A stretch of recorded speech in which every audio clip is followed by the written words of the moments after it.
Councilmember Tony Stewart, and respects the flag will be led by Councilman Rick Laughridge. Please rise. Let us pray. Our most gracious Heavenly Father, we thank you for the many blessings that you bestowed upon this community. And dear Heavenly Father, in this chaotic world that we live in today, I just ask that you be with our first responders, our police officers, our firefighters, and our U.S. Armed Forces, that you would keep them safe and keep them out of harm's way. And dear Heavenly Father, I just ask that the decisions that this council will make tonight, that they will be pleasing in thy name, and that will bring cohesiveness to this community and not division. And now I ask that you be with each and every one here tonight, that they will have safe passage as we go back home. All these things we ask in Christ's name. Amen. Amen.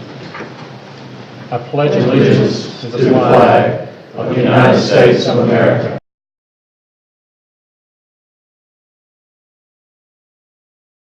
indivisible, with liberty and justice for all.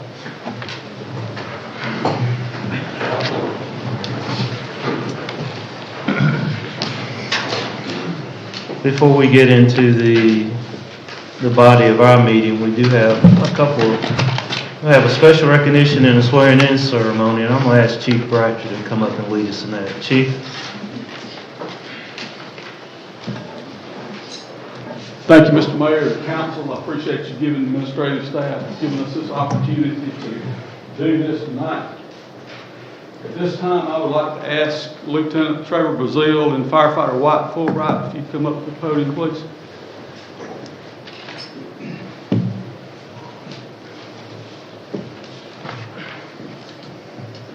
Y'all have any family you'd like to recognize or friends here tonight? Just my parents, grandparents for always supporting me through my fire academy, school, and everything. Okay, glad to have you here. These two, Lieutenant Brazeal and Firefighter Fulbright, will be receiving the Medal of Valor Award tonight. This is the highest honor that a firefighter can receive in the state of South Carolina. And these individuals clearly distinguish themselves with the bravery and courage and unselfish act in risking their own lives to save another. A little bit about what happened that night. On the night of December the 28th, 2017, the fire department responded to a structure fire at 211 L Street. Upon dispatch, they were notified that possibly entrapment in the house. And en route, they kept receiving additional information, and upon arrival on the scene, the residents around had notified them that they were somebody inside the house. At that time, Lieutenant Brazeal and Firefighter Fulbright made an advance to the front of the house. Upon that, the flames were coming out the windows, out the doors, and that particular house, being the way it was built, they had limited entrance to that house. Lieutenant Brazeal looked in the door and saw the gentleman laying with probably within 10 feet of the door, laying face down in the room. At that particular time, they made the decision, Firefighter Fulbright took the nozzle, turned it on the fog stream, turned it up. Lieutenant Brazeal actually went through the fire, through the front door, retrieved the man by the shoulders, brought him out on the porch, and at that time he turned him over to engineer and another firefighter that got him out in the yard and started giving him medical attention. At that time, he was transported to the hospital, waiting air flight to Augusta. He was transported to Augusta and by life flight, and within 3.5 to 4 weeks, the gentleman was back home in Anderson. So this is something I will add. Firefighter Fulbright here was still less than 6 months on the job, and this is something that may not never happen into a career of your firefighting career. So this is a very distinguished award. It doesn't happen very often, but when it does, we're very fortunate to for this gentleman to have survived this, and with early treatment and getting to Augusta, and treatment continuing to make it back home here in Anderson.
Sir.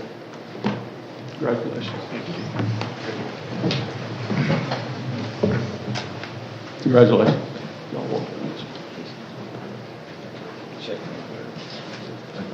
Congratulations.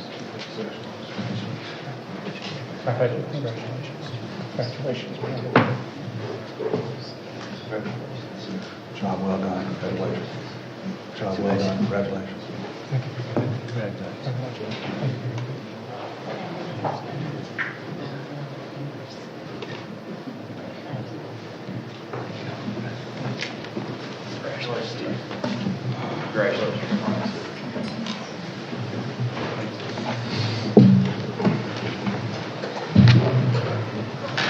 Next, I will ask probationary firefighter Lucas Crowe, Wyatt, Fulbright, if you'll return back to the stage, and Alex Wengerd.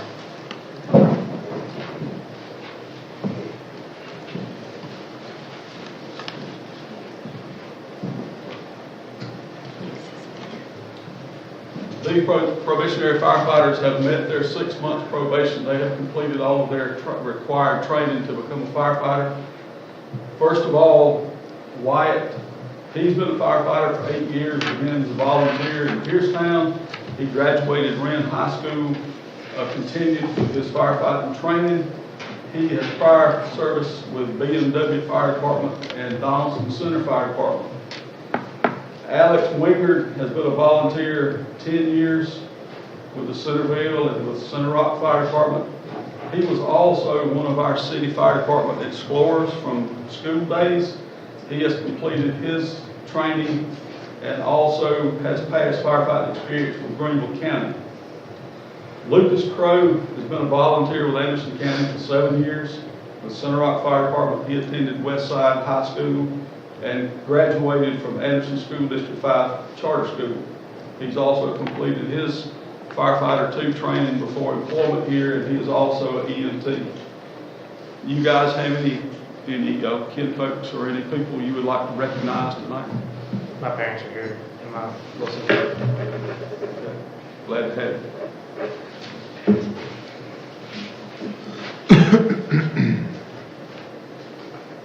If you will raise your right hand and repeat after me. I, your name, Wyatt Fulbright, do solemnly swear do solemnly swear to do my duties to do my duties as an Anderson firefighter, as an Anderson firefighter, to serve my command officer to serve my command officer with respect with respect and dignity, and dignity, to serve and protect the citizens of Anderson to serve and protect the city of Anderson with compassion, with compassion, courage, courage, and integrity, and integrity, to uphold the laws, to uphold the laws, rules, rules, and regulations and regulations of the United States of America, of the United States of America, the state of South Carolina, the state of South Carolina, and the city of Anderson. and the city of Anderson. So help me God. So help me God.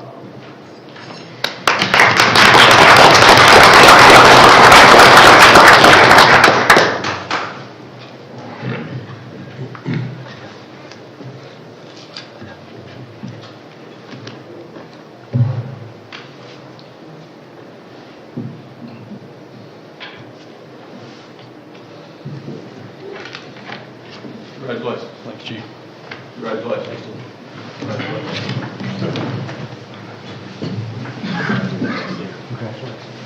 Congratulations again.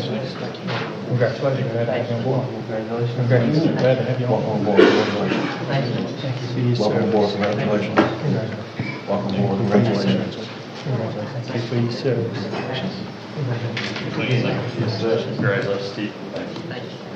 Congratulations. Congratulations.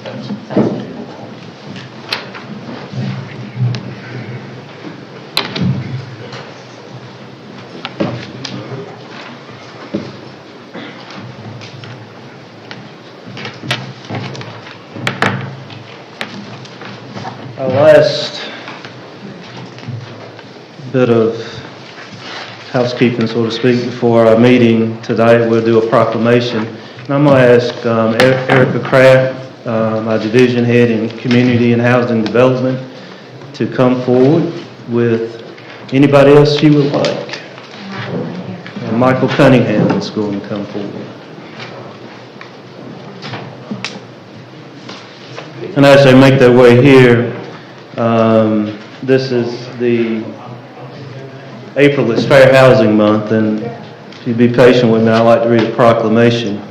And the proclamation reads, whereas the month of April is recognized throughout the United States as Fair Housing Month, and whereas Title VIII of the Civil Rights Act of 1968, as amended, set forth the national policy of fair housing without regardless to race, color, national origin, religion, sex, family status, or disability. And whereas both state and federal offices of the Department of Housing and Urban Development continue their efforts to promote and educate as many citizens as possible about every person's right to enjoy equal opportunities in housing, ensuring that all Americans have the opportunity to achieve the American dream of home ownership. And whereas the City of Anderson continues to affirmatively further fair housing for its citizens, now therefore I, Terrence V. Roberts, Mayor of the City of Anderson, along with my fellow council members, do hereby proclaim April 2018 to be Fair Housing Month in the City of Anderson for the significance of fair housing to our way of life, and encourage all citizens to observe and support. Thank you, Mayor and Council. Throughout December, I'm going back in time, April, we've had a number of activities in recognition of Fair Housing Month.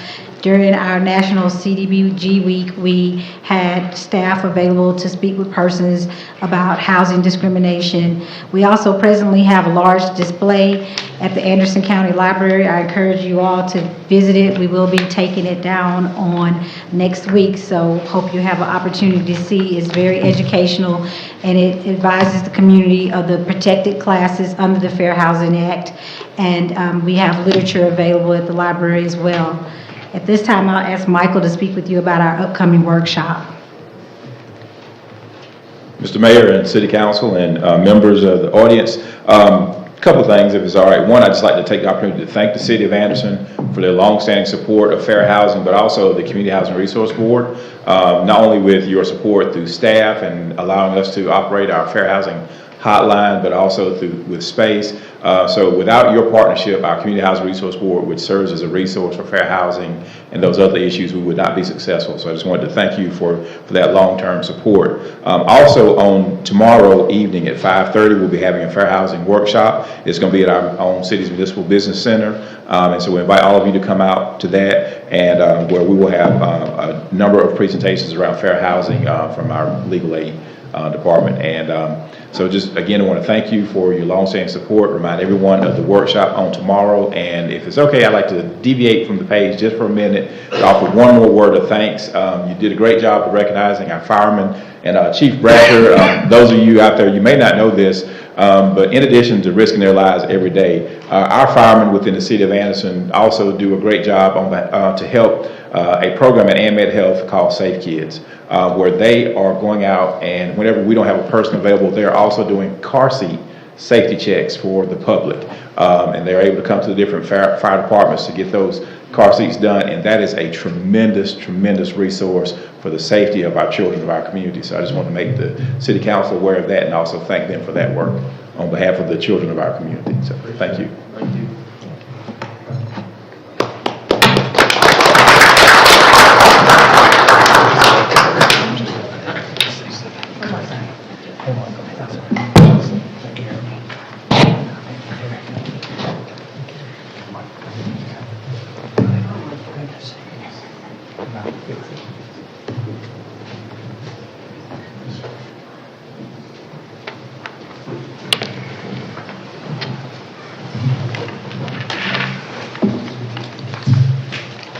The minutes of our April 9th meeting have been distributed. Are there any corrections or additions to the minutes? Not hearing any, do I have a motion to approve? So moved. First by Mr. Hartman, second by Buck Roberts. All those in favor say aye. Aye. Opposed? The minutes of April 9th passed unanimously. We have 3 items of old business, and the first item. City of Anderson. This one particularly pertains to the Central Business District, and from time to time we make amendments to the zoning ordinance in order to keep things current with changes in laws, changes in technology, and other things that might be applicable. This particular request pertains to what currently we have as a 2-acre minimum lot size being a condition attached to the use of churches, synagogues, or other places of worship in the Central Business District. The change that is being proposed is one that would remove that condition and simply add that churches, temples, synagogues, or other places of worship are an outright permitted use, not a conditional use. So there would no longer be that 2-acre minimum lot size attached to the condition for that use. Just as a reminder, this has been before the Planning Commission on April the 3rd and was approved then, and you all heard it and approved it on your first reading on April the 9th. So the staff recommends moving forward with this on second and final reading. Thank you. Any public comment? Any questions between the first reading and this meeting? None from us. Good. Mr. Mayor, Ms. Chapman? it's not often I get to say this, but with the grace of God, I would make a motion that we accept ordinance of the second reading of this ordinance as presented.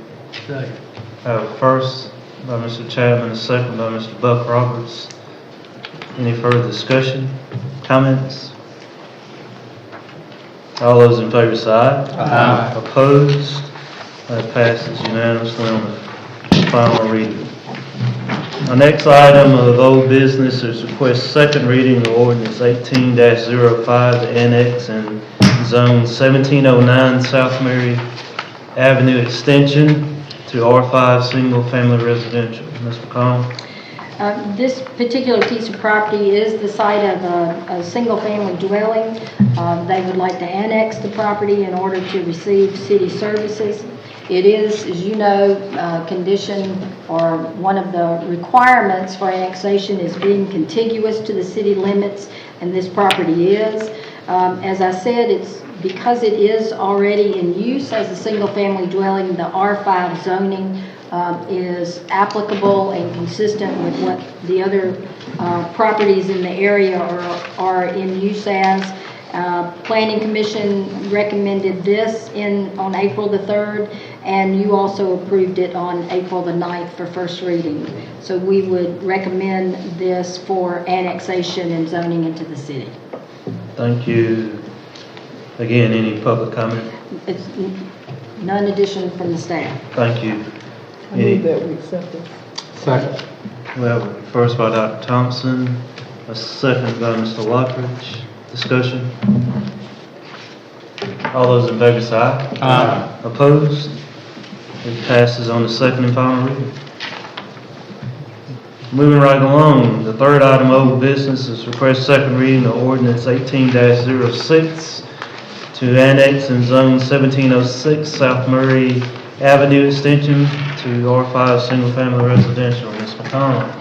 Even though this piece of property is across the street or across Murray Avenue extension from the one that we just talked about, likewise it is contiguous to the city, again has a single family house situated on the property, so the same zoning designation would apply, and we would recommend moving forward with this annexation. And again, no additional information or request from the public about this request. Thank you. I move approval of this request. First by Dr. Thompson. Second. Second by Mr. Laughridge. Further discussion? All those in favor say aye. Aye. Opposed? It passes unanimously on the second and final reading. We don't have any new business. And before we get to administrative briefing, I think looks like we have a young man up front that looks like he might be completing a project. Is that correct? He's looking at what I think will be his mom. Tell us what you're doing, son. Stand up.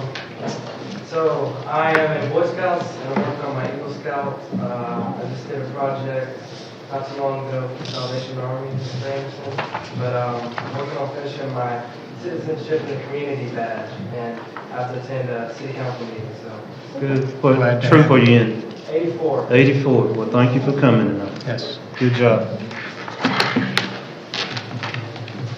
I think we have another Eagle Scout in the audience. Grandson, Yep. also he's a second lieutenant in the Army. Yes, it Oh, yeah. is. Administrative briefing, Ms. McCollum. We really don't have much to report. You just heard about tomorrow's fair housing workshop that Erica and Michael talked about. That's at 5:30 tomorrow at our Municipal Business Center. And then the concerned citizens of the east side meet at 5 p.m. on Thursday at the alternative school. So that rounds out the month of April. Well, thank you. I know it's a short meeting, but we take advantage of it when we can. So I would entertain a motion to adjourn.